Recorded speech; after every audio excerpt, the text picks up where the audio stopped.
Hello, welcome everyone. Welcome.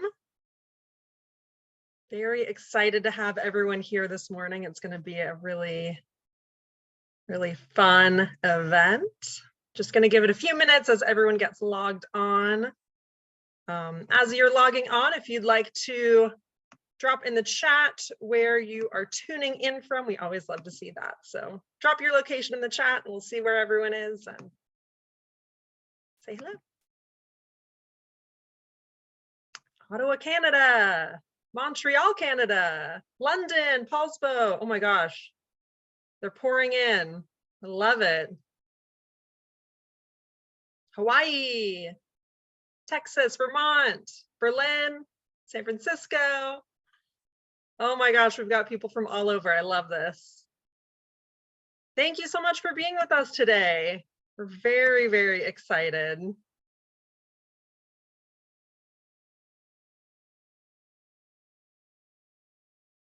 Some local people, some people from across the country and around the world, another UK, London, Kentucky, New York, Brussels, Munich, Sweden, fantastic. Texas, California, love that. Okay, I think people are still coming in, but it's starting to taper off a bit.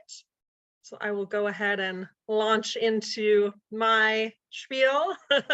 Hello, welcome. Thank you so much everyone for being here. I'm Zoe Friesen. I'm the events manager here at Booklarder, which is a community cookbook store located in Seattle, Washington. We stock exclusively cookbooks and food writing. And we are so excited to be here today with Luisa Weiss and Molly Wizenberg. We're going to, of course, be talking about Luisa's fantastic book, Classic German Baking, which is a staff favorite of ours all year round, but especially at the holidays, one that we find ourselves really turning to quite a lot. So we will be discussing that and doing a little baking and just talking about the holidays. And of course, we're also here with Molly Wizenberg, who is a very beloved local author in the Seattle area. Her most recent book is The Fixed Stars, and she has many fantastic books that are definitely favorites of ours as well. So just a few notes before we get started. Thank you everyone for being here. If you have questions that you want to ask Luisa and Molly, go ahead and put those in the Q&A box. And you can use the chat to talk to each other. And feel free to do that. We love to see that. But if you have specific questions that you want to send towards Luisa and Molly, make sure you put those in the Q&A so they can see those and they don't get lost in the chat. You can support this talk by purchasing a copy of Luisa's book or Molly's books through Booklarder, and I will go ahead and drop links to those in the chat. They make fantastic gifts for the holidays, or also just a gift for yourself, of course. And as I said, especially during the holidays, we find ourselves using Luisa's book quite a lot, so highly recommend. Let's see. Oh, after the talk is being recorded and it will be posted on YouTube afterwards. So if you have to leave early, or if you just want to rewatch and bake along or send to a friend, anything like that, the link will be available within the next couple of days. And since you RSVP'd, you will get an email with a link to rewatch. And I think that's about all I have for you. So again, thank you so much for being here, and I will go ahead and turn it over to Luisa and Molly.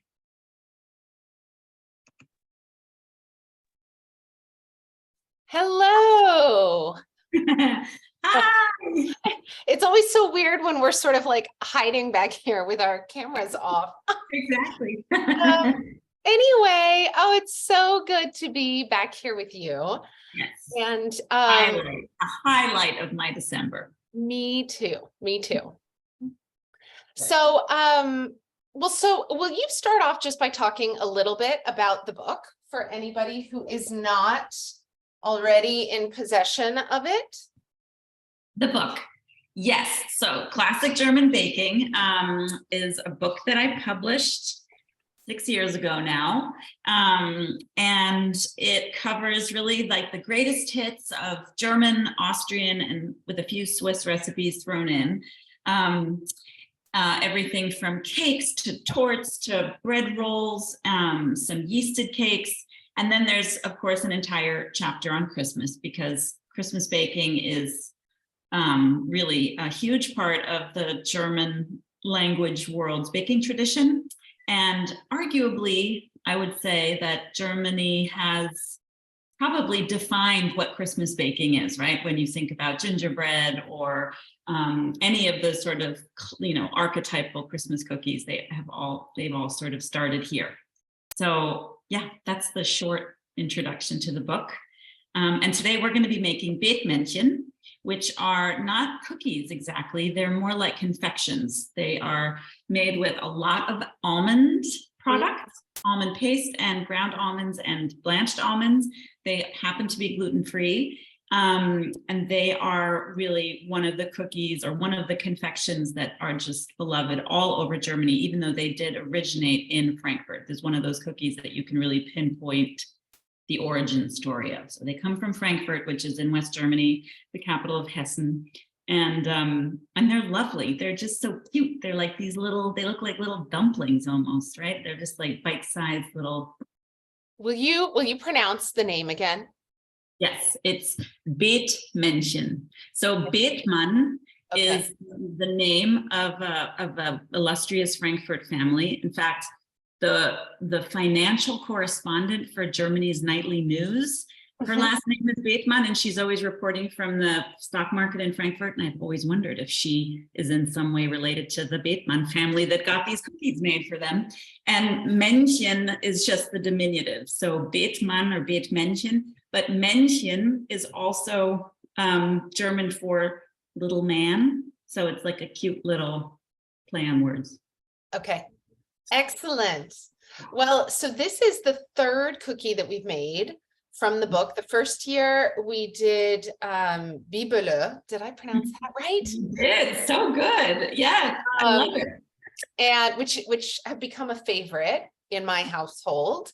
Last year we did, you're gonna have to say the name, but it was like a little rye cookie that gets folded over a little bit of like plum butter. So it makes a little pocket.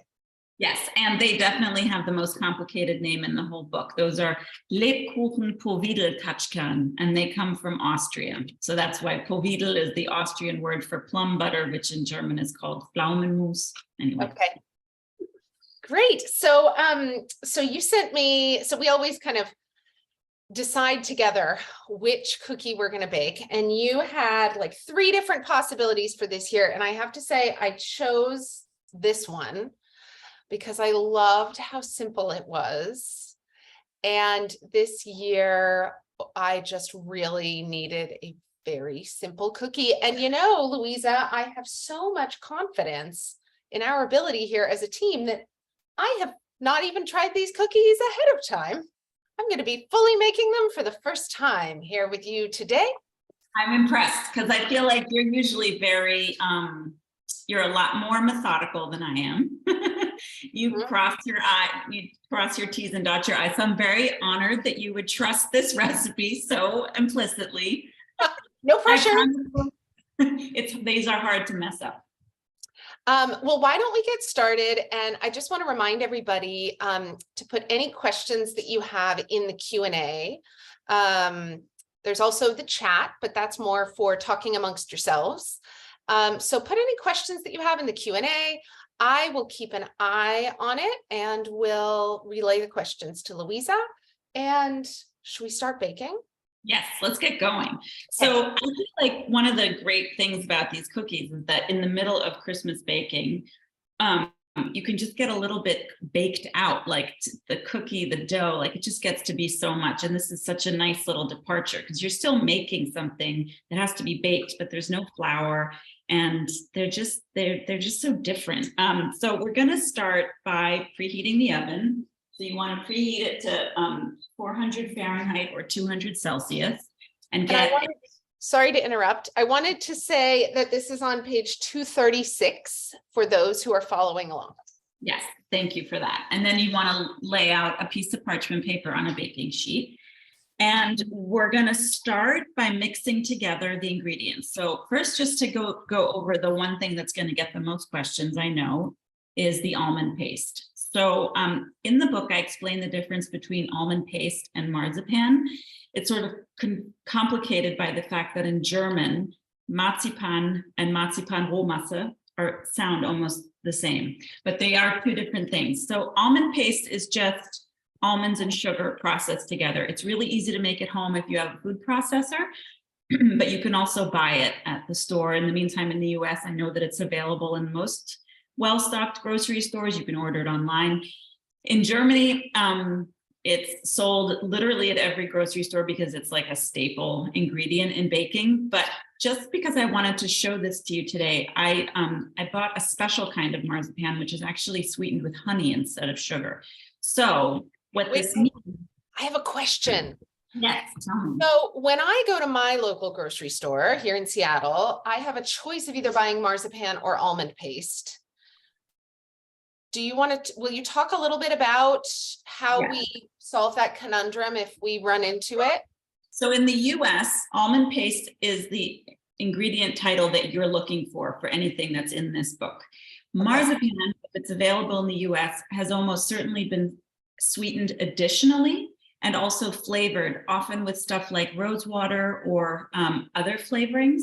And it's sweeter and harder to form. So for example, a lot of you might know like those marzipan fruits that are made in Sicily that you can, that's marzipan made from almond paste, but you would never use that to then make these. So almond paste is the base ingredient that we're extrapolating from. And this almond paste is really special. It's also really expensive. It costs a lot more than regular almond paste because it's so high in almonds, and it's yellow. Do you see how, wait, do you see how it's sort of more of a buff yellow color than almond paste that's almost always like white? Do you think we could find that like last year when I needed the plum butter, I was able to find it on some online source called like German grocery company. Yeah, you know, I've never seen this online. In fact, I've never seen honey marzipan outside of Germany. Okay. So this might be one of those things that isn't available to find, but any almond paste will do the exact same thing. It's just that this is slightly, well, I mean, I had to buy this at an organic grocery store. I had to go to like the German equivalent of Whole Foods to get this. You can't buy it at any old grocery store. And it really does, like this is a 250 gram package and I paid €7 for it. Whereas the one at the regular grocery store is like a 200 gram package and it costs €2. So there's a really big difference in cost. Wow. Yeah. Here in Seattle, like 200 grams of almond paste is about the price of this nicer one. Yes. Yeah. That sounds about right. Yeah. Yeah. So these are special, but that's what Christmas is for, making special treats to give to your friends and family as gifts. And that's the way I try to see it. It's worth it to spend a little bit more money on premium ingredients because you're more often than not, you're giving these away as gifts or maybe just eating them all yourself and you deserve something nice too, you know? Okay, so we're gonna measure out 200 grams, which is 7 ounces. You guys, I'm just using a scale. I find it so much easier. So I'm gonna be my little, I have a Hario one. Well, I have 2 different scales, but this one I usually use for coffee. Right. It's so good for baking because it's so precise. Exactly. Okay, so this is incredibly soft and just like, I feel like when I used to live in New York and I would buy almond paste in those tubes, sometimes it was kind of hard and crumbly. So this is just the sign that it's very, very fresh. It was probably made a couple weeks ago or at most a couple months ago. It's very sticky. And do you need to I know when I add almond paste to cakes, like Amanda Hesser's almond cake recipe, which I love, you could either grate it on the large holes of a box grater or just break it up into nubs. Do I need to do that here? If it's hard, you might want to. Okay. If it's soft like this, you won't have to. Okay. Okay, I'm gonna break mine up a bit. Okay. So Um, while you're doing that, I'm gonna measure in the other ingredients. So this is literally just dump everything into a bowl together. Okay, It's 50 grams of confectioner's sugar. Which, someone is asking if you think that we could make our own almond paste with honey at home, the way that we Yes. can in theory make our own almond paste with sugar. yes, of course you can. Absolutely. I don't have a recipe for the one with honey. Okay, So I can't give you exact amounts. And I don't think it would just be a one-to-one equivalent between sugar and honey, because honey is so much moister or, more wet. But I would just say proceed like with small increment, like add a spoonful of honey, then another spoonful of honey as you're processing the almonds. okay. And I imagine actually it would make a nicer paste and it would be easier to process into a paste. So absolutely go for it. Then I am going to add the ground almonds. Where did I just put the spoon? 50 to 80 grams of almond meal. So what we're going to do is, the reason there's a range is that everybody's almond meal is ground slightly differently. And to avoid any dramatic problems, we're going to always start with the smallest amount, and you can always add more as you go. So I start with 50. Is it the same thing as almond flour? So not really. Almond meal is almonds that have been ground fine in a food processor, whereas almond flour, they've been pulverized. So almond meal still has a tiny bit of texture in the way that almond flour doesn't. And traditionally, this would be made with almond meal. This recipe has been tested with almond meal. Okay. Just to confuse things, I actually am going to try it today with almond flour because I have some. And I'm using Bob's Red Mill superfine almond flour. Yeah. So we'll see. This will be a bit of an experiment. Like I said, I've only ever made it with almond meal, but I have this incredibly, like this is the best smelling. Does your almond flour smell good? Mm-hmm. Oh my goodness. I mean, probably not as good as yours does. This one smells like I just want to dive in there. Anyway, so we're going to try it out. And then the salt, very important salt. I'm sure I've told this story a million times, but all the recipes, the antique recipes that I went through while writing this book, none of them had salt. That was always very funny to me and my helper, my assistant, Maya. We added salt everywhere. So make sure you add a tiny pinch of salt because as you all know, probably salt just brings the other flavors to life. And then some starch. So either cornstarch or potato starch, it really doesn't matter. What am I using? Cornstarch today. A spoon of that. And then we're going to separate the egg. Oh, hi. This is Gilbert. Gilbert feeling left out. Gilbert is, Gilbert wants to know everything that's going on. Anyway, don't let it distract you. Carry on. I'm just going to get another bowl because I realized that I'm missing a bowl. So we're going to separate the egg white and the egg yolk. You can just keep the egg yolk for some other use. And my refrigerator I'm collecting little bowls of egg yolks. This is the hazard of Christmas baking, I feel like. And when that's nice and separated,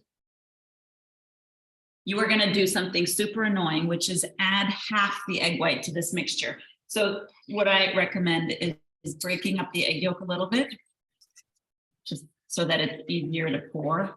Okay.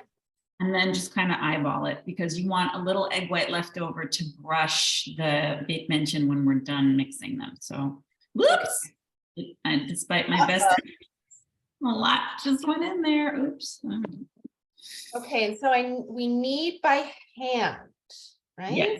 Yes. So this is a bit of a messy part. I'm going to start with the fork just because I had one right here, but yeah, you should probably just do this by hand because the marzipan really needs the heat of your hands to, or the almond paste, sorry, break apart.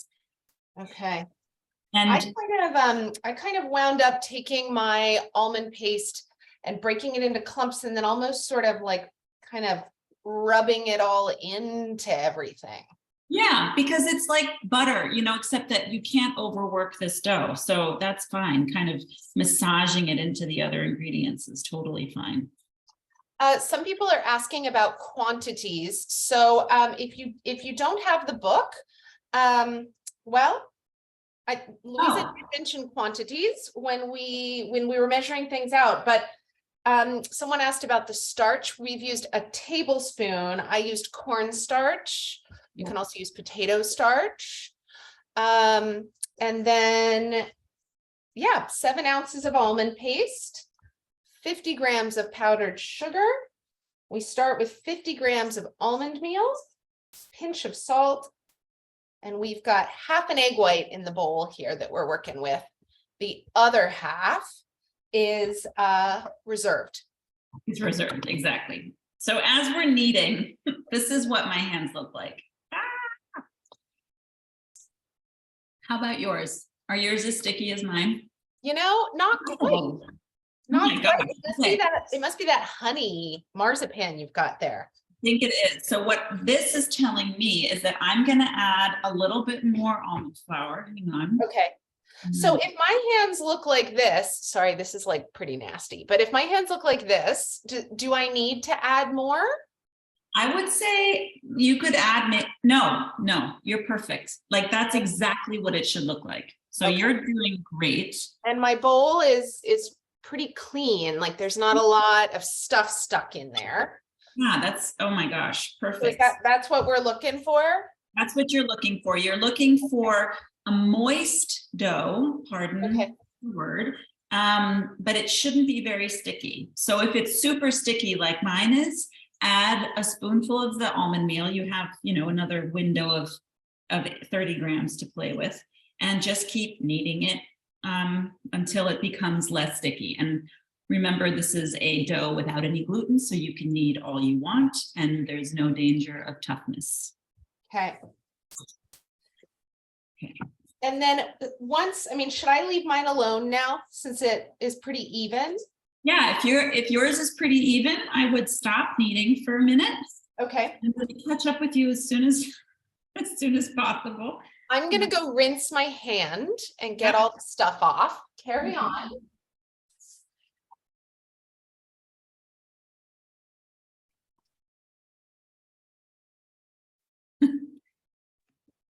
My hands are filthy. I'm gonna add another spoonful. You know, Luisa, while you're doing that, we've got someone here asking, how do you store any extra egg yolks? Like, you know, if you're making a couple batches of these and had 2 egg yolks, what would you do with them? Well, so I would put them in a bowl and cover them with plastic wrap, and then I would let them languish in the freezer and make meringues or something. But my friend Maya taught me that you can freeze egg yolks, egg whites. You can just put them in an ice cube mold, freeze them. Wait, egg yolks or egg whites? Egg whites. I mean, maybe you can even do it with egg yolks. I'll ask her. But that's what she does. She freezes them.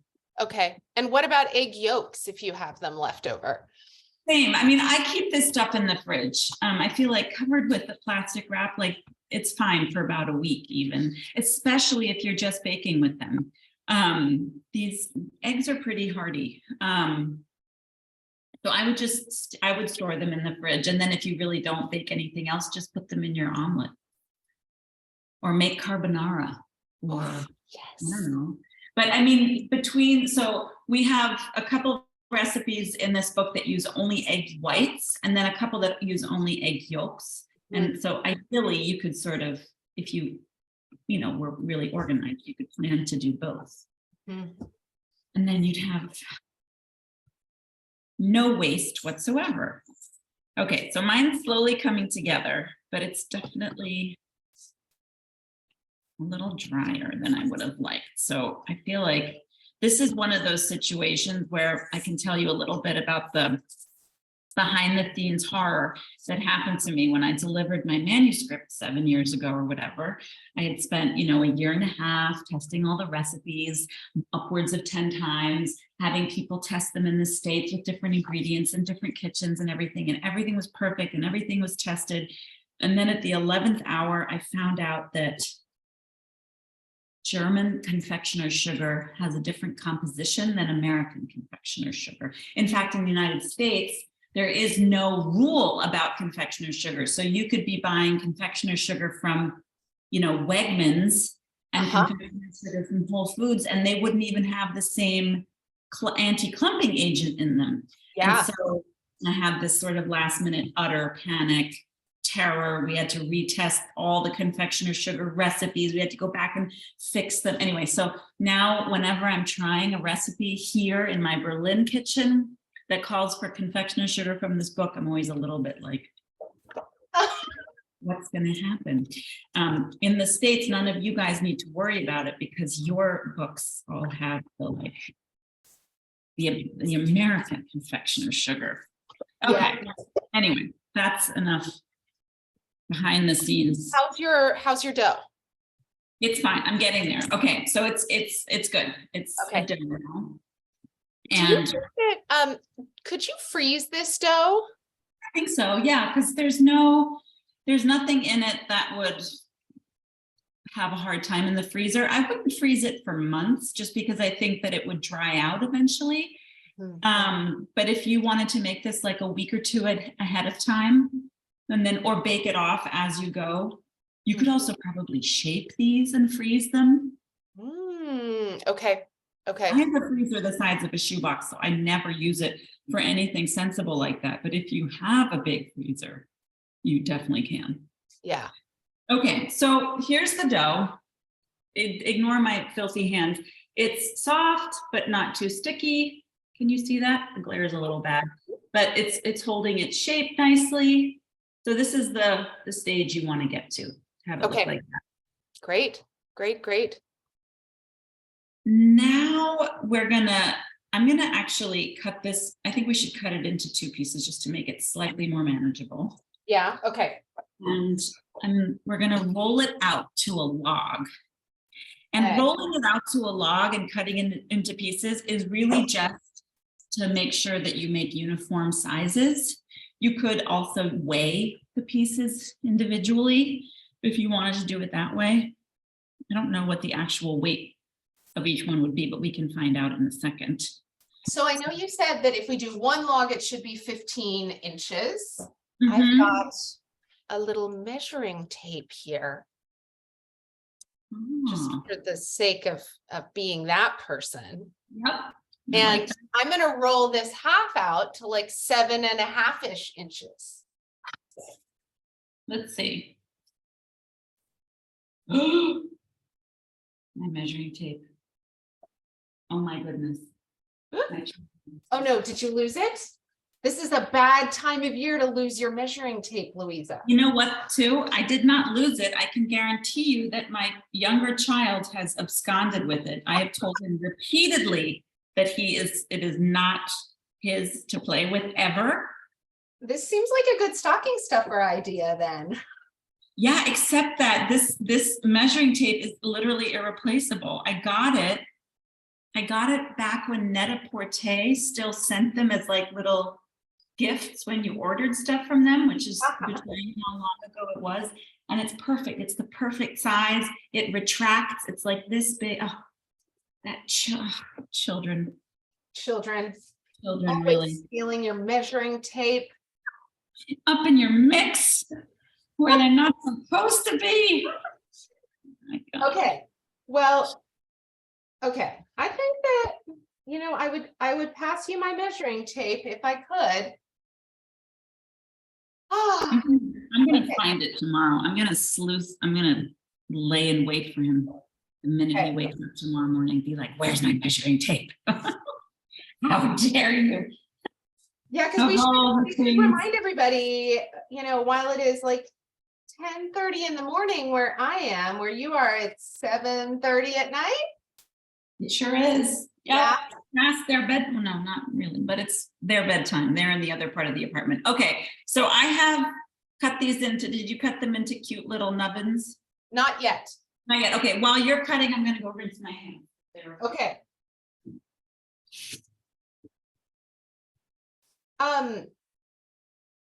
Louisa, while we're doing this task, I have a question Yes. from Christelle or Crystal.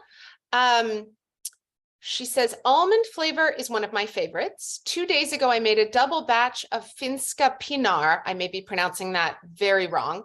A Dutch almond cookie. Is Louisa by chance familiar with that recipe? And does it taste similar to these almond domes? What is it called?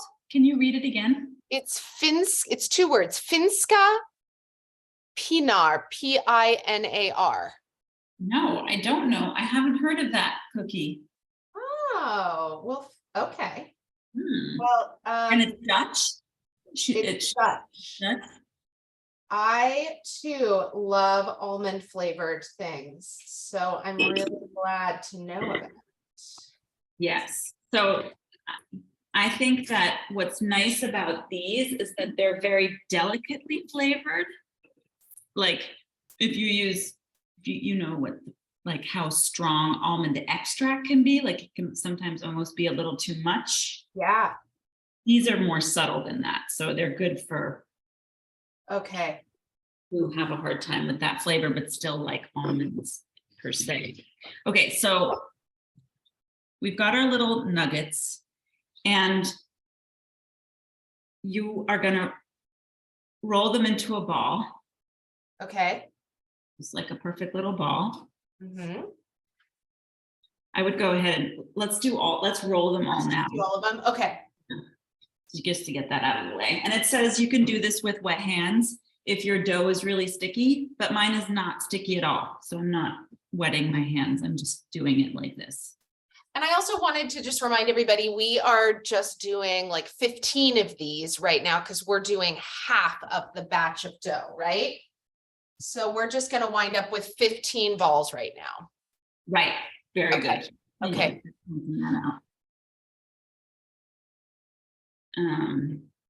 There. What are you making? Are you baking any? I mean, okay, you and your partner are having a baby. Yes. So, yes. like imminently. So Yes. Christmas baking may not be high on your list of priorities. You know, it's been so weird because I love the lead up to Christmas. It is like, it is my favorite time of year. And anyway, I feel like this year the 3 of us happened to be sitting at the table together having breakfast this morning, which does not always happen. Sounds so idyllic now that I say it aloud. Anyway, but I was like, guys, since we're all here, let's make a list of all the Christmassy things that we need to be sure to do. Anyway, so yeah, I feel like we're very behind, at least behind by my own calendar because I love Christmas so much. So this year I have not done any baking yet. Usually, as you know, I do a lot of baking. Yes. I'm always very in awe of I'm going to roll out the other half, by the way, okay. just to get that out of the way. And anyway, I think that if I'm lucky, I will get around to making 2 other baked goods in addition to these. I think I'm going to make Russian tea cakes. Ah, very good. Toasted pecans. And I think I'm going to make this toffee that my mother, I mean, both of those recipes originally come from my mom. Anyway, and they are our household's favorites. But yes. I have to say, and recipes for both of them are on your blog, right? I feel like yeah. But you know, I think this is going to be the first time in years, I mean, maybe a decade, that I do not give like tins of cookies to neighbors and friends. Well, I just can't do it. It's that time of life when you have other priorities. Yeah. What about you? I did a bunch of baking earlier in the month, and this is the last like official baking, let's say, performance that I'm giving, although you know what I mean.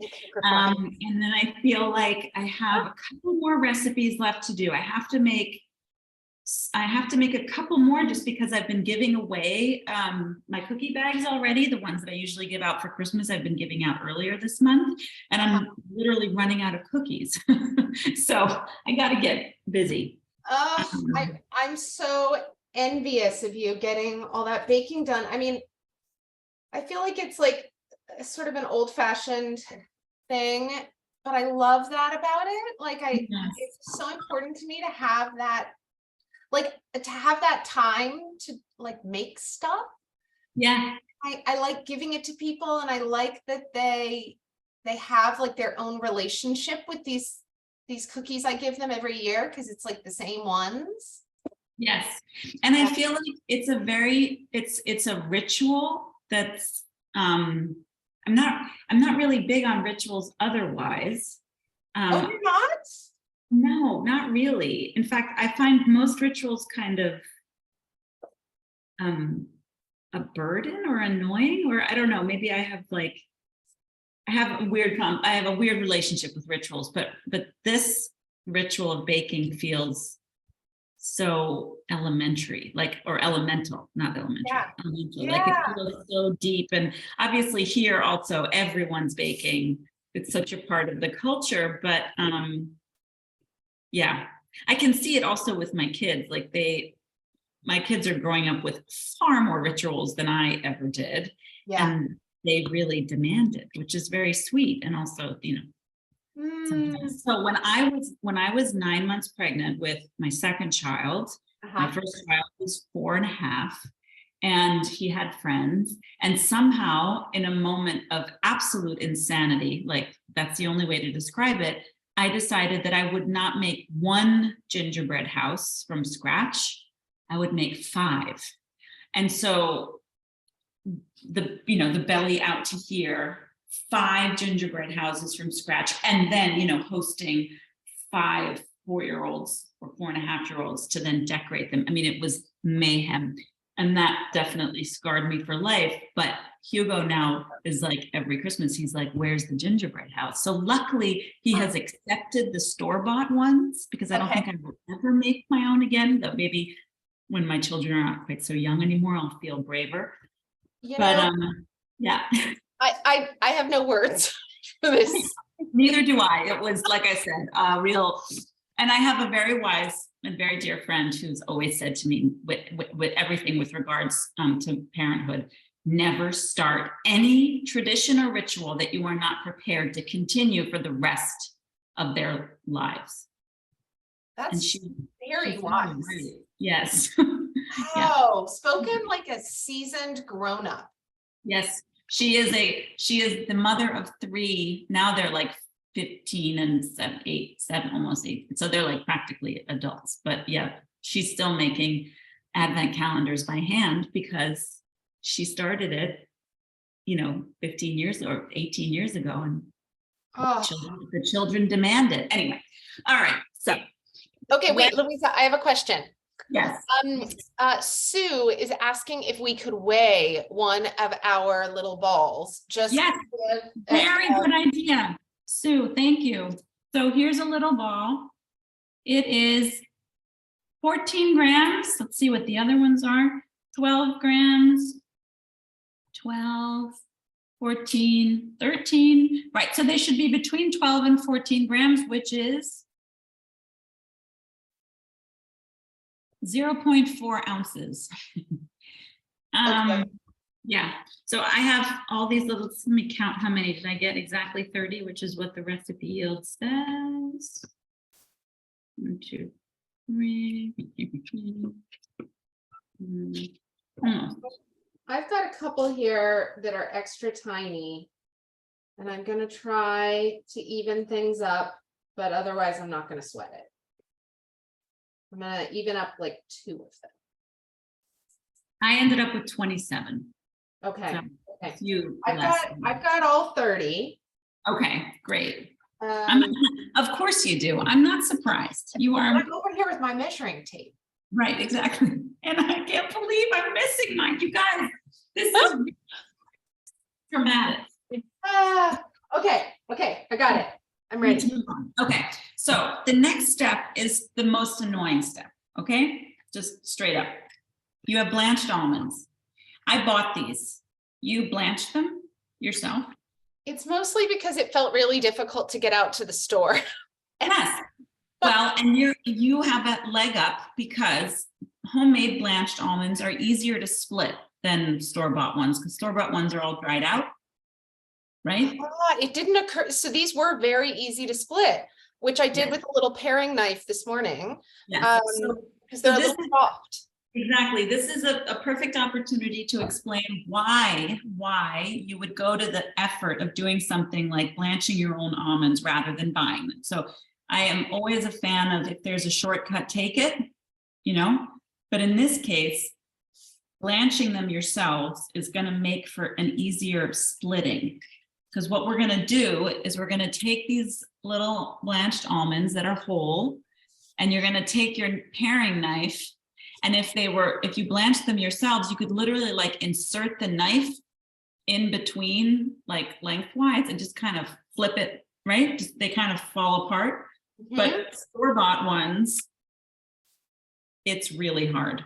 Inevitably, one side will look much better than the other. Can you see that? It's kind of like, this one's really nice and plump, and this one's kind of like a shard.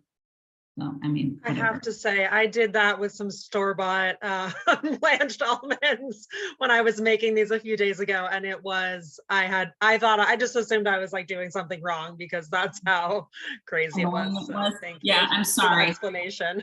No, it's okay. I Very good apologize. to know. So basically, all of you watching from home, blanch your own almonds to do this recipe. You don't have to blanch your almonds in every recipe. It's just that in this recipe where we're going to use these to decorate them, you know. I'm just going to answer a couple questions here. Stephanie, what we had done is we each made a whole batch, but whereas the recipe itself says to take the batch of dough and roll it into one log that's 15 inches. Louisa and I each cut our dough in half and rolled it into 2 logs that were about 7.5 inches. So we have each made a full batch, which is about 30 balls. And then we have a question, Louisa, from Pamela, who asks if we could use sliced blanched almonds, which would be a different look. It would be a different look. They're too thin. So sliced blanched almonds, it's like one almond that's been sliced many, many times. And so they're sort of papery, and they're wonderful for scattering on top of a cake or putting in granola, or where else would you use sliced blanched almonds? But in this case, you really want half of a whole almond because of the look that it's going to give the finished product. Okay. I'm going to try this. So you're slicing your almonds. You've already sliced? I've already sliced. Okay. So then what you're going to do is I've just worked ahead a little bit. You're going to take 3 and you are going to take the pointy side of the almond, right? There's like a pointy side and yes, look, it's so cute. And then you want to sort of squish it in. Yes, adorable. So that it's like a little 3-sided nugget. And I will tell you that there is a legend about these babies, which is that they were created for this Bethmannchen family and that had 4 sons. And the legend is that the pastry chef who invented them originally had 4 almonds, but then one of the sons died. And so they took out one of the almonds sort of in tribute to him. But this is apocryphal. People don't know that it's actually true. So we do know that it was the family Bethmann was the inspiration for these. We do not know if the almonds truly represent the children, but this is basically the look that you're going for. This little cutie pie. So I cute. love what a tender and sad little story for Yes. a holiday cookie. Yeah. Yes. Yes. True. This is a real circle of life kind of thing here. Mm-hmm. Mm-hmm. Yeah. Okay, here we go. Do we have other questions? Can I bake all 30 on one sheet, or do I need to split them up between sheets? No, you do not. If they fit on your sheet, put them all in there. These things don't really grow. They won't, there's no leavener in them. They're not going to really go anywhere. So you can, I wouldn't have them touching, but they can be pretty close together on that baking sheet. And then if we were making almond meal at home, would you use raw or toasted almonds? Raw, always raw. Okay. Great. So what I think is nice to do is when you're pushing the almonds into the paste is to sort of push down on your countertop so that the bottom makes a nice flat surface so that, they go from being round to being sort of. Like, is this okay? Yes. Got this exactly. flat bottom. Yes. Here it is from the top. So it almost looks like a little pyramid. Yes. Exactly. Exactly. Or like a little, a pyramid. I was going to say a prism.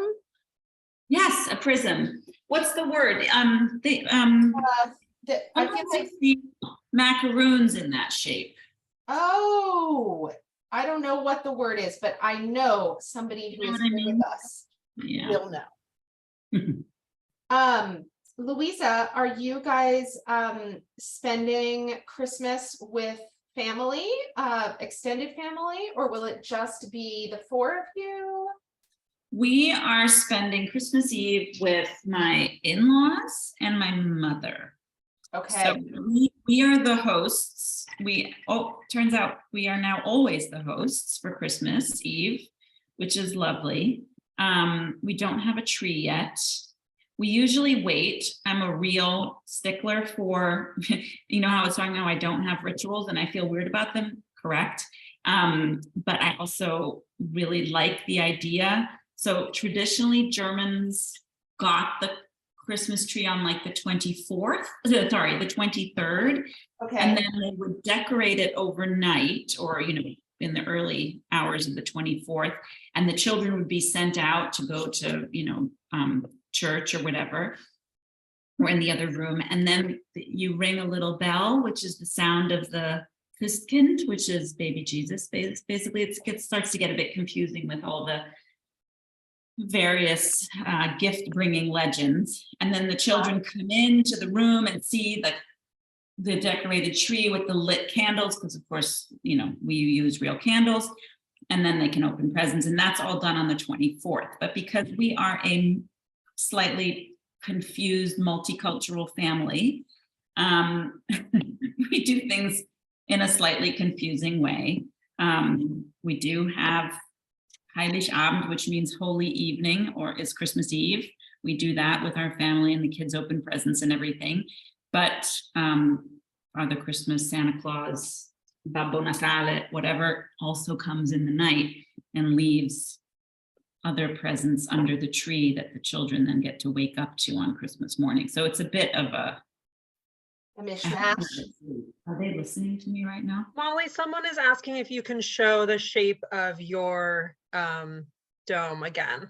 Yes, absolutely. Here is one I just made. Beautiful. So you can see my dough is even kind of starting to dry out a little bit, the way that almond paste does. But here's what it looks like from the top. And it looks like your almonds are smaller than mine. Mine are really long. Oh, they sure are. I wonder if that's a European thing. Like, I think European almonds are larger or longer than California almonds. When I was making these, the almonds are almost sticking up a little bit from the dough. Maybe I made my balls a little bit small too, but. Or maybe you just have very big almonds. Yeah. Thank you. Let's see here. Here's another audience question. Is there a recipe for Kaiserschmarrn in your book? I may have just made No. that. Yes, there will be in my next book, which is going to be called Classic German Cooking. But you're going to have to be a bit patient because it's not coming out until the fall of 2024. But there will be everything, every German or Austrian recipe that you've ever wanted that does not involve a batter or a dough will be in that book. Okay. So Kaiserschmarrn, which are a wonderful Austrian dish. It's like a big torn souffled pancake that you fry up in a pan with, some people add raisins and nuts, some people don't. And then you top it with powdered sugar and you eat it with stewed plums, and it's divine. It's very, very good. Will you have, so I visited you a lifetime ago in Yes, really. Berlin in the summer of 2010.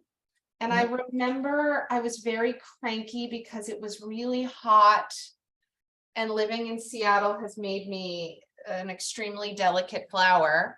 But what I wanted to ask about is you made these delicious apricot dumplings that I think we dusted with powdered sugar, right? Yes, And is that going to be in the new book?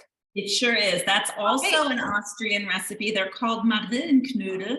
Okay. And they are amazing. I love them. And I'm so glad I made them for you because they are a real treat.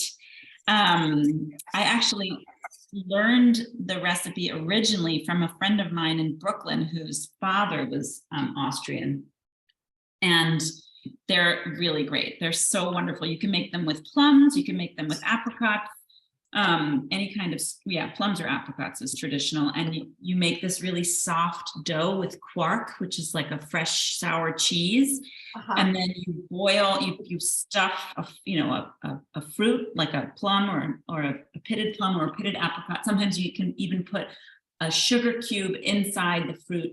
Then you wrap it up in this dough, you boil it, and then you make a topping of toasted breadcrumbs and sugar. And you toss the boiled dumplings in this crunchy breadcrumb mixture, and then you eat them and you die and go to heaven. Oh, I remember. And you were I'm so pleased. That's such a nice memory. And I remember the apartment you lived in at the time. And well, now, so here's just some context. That was the hottest summer, I think, in like decades. And our apartment had been built into the attic of an old turn of the like 19th century, so early 19th century building. And they had built our apartment into the attic after the wall fell. So in the early 90s, when construction in West Berlin was just like, or in both parts of Berlin, was just like the Wild West. All kinds of crazy shit stuff was happening. And the insulation of the apartment was abysmal. So when it was like 95 degrees outside, it felt like 105 degrees inside. And it was so hot. It was one of the reasons we actually ended up giving up that apartment, because it was unlivable in the summer. I remember, I think that viewers might be delighted to know about the little tin of candy that you had. And I remember like it was somehow like not too hot to sit down and have like some chocolate in the afternoon, but you also had like Haribo gummies in there, and we sat at your kitchen table and ate gummies. Yep, you will be happy to know I have a tin of that stuff right here. Yes. Yep. Okay, Louisa, I kind of jumped ahead. Yeah, we need to, you're right. Thank you for I jumped ahead and I've got mine in the oven. Did you brush them with egg white though? I did. You brush them? Okay. I so did. Let's go ahead and do that. So let's make pretend that our pans, I've been talking too much. So, but basically this is, what they should be looking like, more or less. Gorgeous. And you're going to take that remaining egg white and a little brush, And then just make sure to kind of coat them all evenly with a bit of egg white. And the egg white gives them a very beautiful golden brown color in the oven. So it's really cosmetic more than anything else. Okay. And it seals the dough a bit. Yeah, because I had to, the first couple ones that I brushed, I found that my brush, even though I was being delicate, was like knocking the almonds off. And Yeah. so I wound up using 2 hands and using one to hold the little dome and the other to kind of brush all over it. So That's it what I'm seems like doing. it'll also help kind of glue the almond against the dough. Yes, absolutely. Exactly. So how are we on time? How much time do we have left? You know, by my Not clock here, we have 5 minutes. Zoe, is it okay if we go a couple minutes over to see Of a course. pan of these? Okay. No problem. You're welcome to, of course, go if you, excuse me, yes. You're welcome to take the time that you need. No worries. Okay. Thank you. Louisa, We do you want to think see those these- golden brown results. Yeah. Louisa, do you think these would ship well? Absolutely. They're super sturdy. They age well, you know, if you keep them in a tin. They'll dry out maybe a little bit, but they won't go bad. Basically, you can consider any cookie in this chapter of mine, this Christmas chapter, sturdy for a long storage. And do Yeah. you find that, so we have a question about weather. Do you find that weather affects cookie baking? I guess, you know, maybe extreme humidity or heat. Yes, I mean, to a certain degree, yes, it kind of depends. Like a lot of the recipes in the Christmas chapter of this book are honey based, so they're not shortbread, short crust recipes like very rich in butter or anything. They're mostly honey based and pretty low in fat. And so temperature should have less of an effect on those because the dough is just, it's really all about the moisture from the honey and to a certain extent from the eggs, so less than from the honey. But yeah, no, these ones are fine in any temperature, really. The issue is mostly just getting the, you know, the quantity of almond meal right. Okay. And so just to repeat, these bake at 400 Fahrenheit or 200 Celsius. Mm-hmm. And we're going to bake for about 8 minutes. Yep, right? Exactly. Just until they're like starting to lightly turn golden brown. And then that's it. You take them out, you let them cool, you put them in your little tins, and they're done. That's it. Amazing. Yeah. Oh, would you tell us a little bit more about the other cookies that you've made this year, since you mentioned this is the last one? Yes. So this year I made Pfeffernüsse, which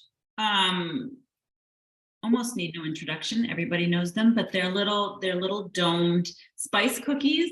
They are, what makes them interesting is that they're leavened with baker's ammonia, not with baking powder or baking soda. And the ammonia gives them this incredibly light, kind of unique texture. I love them. And they're amazing because they get better as they age. So you can make them, yes, they're on page something or other. 228. 228 of classic German baking. That's Pfeffernüsse. Yes, Pfeffernüsse. So those are great because you can make them and ship them and be completely confident they'll be even better when they get there. Then I made fruit bread, Austrian Früchtebrot, which is, it sounds really, really unsexy. It's on page 250. Okay. But this is such a treat. So it's this very, it's a very rich dried fruit dough base. It's basically all dried fruits soaked in a lot of alcohol and then bound together with a little bit of confectioner's sugar, egg, and flour, just enough to bind it so that you can make loaves out of it. And it just makes like this cute little present. You can decorate it with split almonds and candied cherries if you like, or you can just package it up like this. And then basically you cut them into thin slices and you add them to a cookie plate. So you could also make these and not ship them, you know, not give them whole. You could cut them into pieces and put them in like little cupcake papers. Mhm. That's my friend who's Austrian who gave me the recipe. That's what she does. Then I made, well, so I made a couple of gluten-free things for myself to enjoy, but they didn't really work out so great. So won't Were tell you you. trying your own recipes, but working on converting? No, okay. No, I was using other people's recipes, but they'll go unnamed. Okay. And what else did I make? Oh, and oh my God, have I already forgotten what I made? Oh, I made citrus shortbread. I really like that. And I can't remember, but coming up, I'm going to be making chocolate gingerbread. I'm very excited about that. And I'm going to be making hermits, Dory Greenspan's hermits. What are those? They are a very spiced dough with molasses and raisins, and they almost look like biscotti, you know, like it's like a loaf that you cut in slices and you drizzle it with a sugar glaze, but you don't bake them twice or anything. And Okay. I don't know, it just sounds really nice. It doesn't actually sound like Christmas, but I think I'm gonna like them Well, I anyway. think that sounds like Christmas. Yeah, does it? Yeah, I you guess said it was a molasses thing? Yeah, true. Yeah, yeah. Oh, no, wait, I forgot the most amazing, this is the thing I forgot. I made at the beginning of December from Ottolenghi's Shelf Love book, a brittle, a seed brittle with all kinds of crazy seeds and barberries and Aleppo pepper and black sesame. I mean, just really classic recipe with like 50 ingredients. And then you make a brittle out of it, and then you drizzle chocolate on top, and that was amazing. So you're making toffee. I feel like it's the same Yeah. treat. Yeah, it's really good. Okay, my timer is about to go off. Okay, let's see what you're doing. So I'm gonna look for these to be light golden. Is that right? Mhm, Okay. exactly, And then, exactly. So here, I'm gonna grab them. Hang on.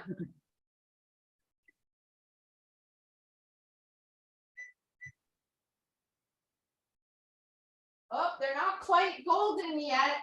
Okay, don't take them out then. Don't take them out yet. Back in. I'm turning the sheet pan around just because I can. Hang on. Okay. You want them, I mean, light golden is really the key word, right? You don't want these to be browned. Okay. There is such a thing as, okay, so here's another little piece of information regarding almond paste confections in Germany. There's something called Königsberger Marzipan, which means marzipan from Königsberg. Königsberg was a German city that is now Kaliningrad, right? It's from East Prussia that then after World War II went back to Poland. Actually Kaliningrad, yeah, right. Anyway, and they make Königsberger Marzipan is a type of marzipan confection where the marzipan is like rolled and molded into these very ornate, really Biedermeier confections with like hearts and scrolls, and then it's filled with fondant or melted chocolate. They're beautiful. They also taste really good, and you can mail order them. You can buy them from a place in Berlin called Wald, W-A-L-D, Marzipan. And if anybody has Google, write it down, Wald, Marzipan. And Königsberger Marzipan. And those marzipan confections are almost flambéed, like they look like they've been broiled because the edges are quite dark golden brown. That's not what we're going for. We're going for a slightly lighter, like a golden. And so is that called Königsberger Marzipan, that little confection? Oh, somebody put it up, Zoe. Thank you. Thank Zoe you, put Zoe. it in the chat. Fantastic. My kitchen is smelling amazing. Yeah, good. I've got these really beautiful oven mitts. Very chic. I just use a towel and then I burn myself. Okay, let's see here. Luisa, The almond are turning golden. they're like just starting to get golden, but they're not quite there yet. Okay, mine are ready, so I'll show you. Yeah, I'll show show me. you. My oven may be running a little. They smell so toasty and wonderful. Okay, I'm gonna burn myself, but that's okay. Anything for you. Let's see. So how am I going to do this? Oh, I know. I'll put it on the spoon. Except now Can you you can't. hold it like a little bit closer so we can see if we can get away from the glare? Ah, there we go. Yes. Gorgeous. And Oh, then more importantly even is the bottom. So you see how the bottom is quite brown. red. It's quite browned. So I want to make sure I don't burn the bottom. Yes, exactly. So you Okay. want to really just like a breath of goldenness on top. It's not more than that. And Okay. then a round bottom. And then you just take them out and let them cool. And as they cool, they'll firm up a little bit. Is the finished product like chewy or crispy or? It should be chewy. Okay. Chewy. And then the almond will obviously have a bit of a crunch. Okay. But these are chewy confections more than anything. Okay. I'm gonna look. And then I guess like if they got really old, like if they lasted for more than 2 weeks, which I kind of doubt, but they must be. Sorry, Oh, I yeah. interrupted you. No, you're fine. Mine are just barely kind of kissed with gold, and I can see that some of them were starting to burn underneath. So I'm really glad that you mentioned that. I think I probably should have just pulled them. But anyway. They kind of, you know, they, as all cookies do, they do kind of keep going a little bit on the drying rack, the cooling rack.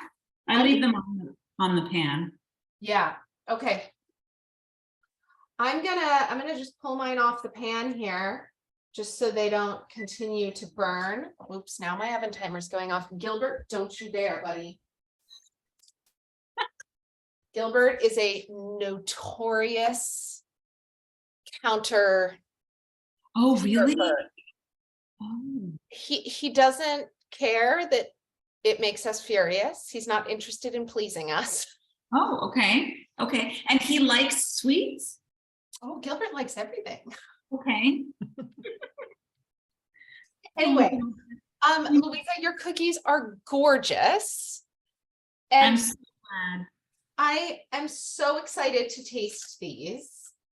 Thank you for letting me weigh in and choose this cookie this year. Oh, I'm so glad. This was so fun. I'm so, as always, a treat, a delight for me. So thank you. I hope that we will get to do it next year. Yeah, Absolutely. we're running out of recipes in the book, but we'll find something. Oh, I don't think we'll ever run out. No. And we still haven't done the Zimstern, Right. which we talked about doing. That's right. So There you go. You'll have a 1-year-old by then, or almost. So that might be. woo, great for us. We'll circle back and Literally. discuss that choice. Okay. Cookie choice. One last question.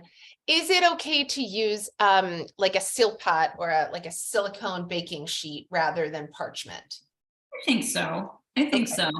Okay. I used to love them. I don't really use it anymore. I couldn't really tell you why. I know, me too. I really was into it for a while. I think I almost got tired of like washing it. Thank you. That's the reason why. Yeah. Washing it. Oh, So, well. yeah. Well, this was an absolute delight, guys. Thank you Yes. so much to both of you. This was such a joy, such a fun holiday tradition, just such a great way to kick off our cookie season and all of our holiday rituals or non-rituals. So thank you to both of you for being here. This was so much fun. Thank you for having us. Thank you so much. Thanks to everybody who Absolutely. came. Yes, thank you everyone for tuning in. And as I said, I'll be posting the video in the next couple of days so you can bake along all over again. And I will see both of you very soon. Have a great rest of your day. Thank you, Zoe. Thank you, Louisa. Thanks, everybody. Happy holidays. Happy holidays. Happy holidays.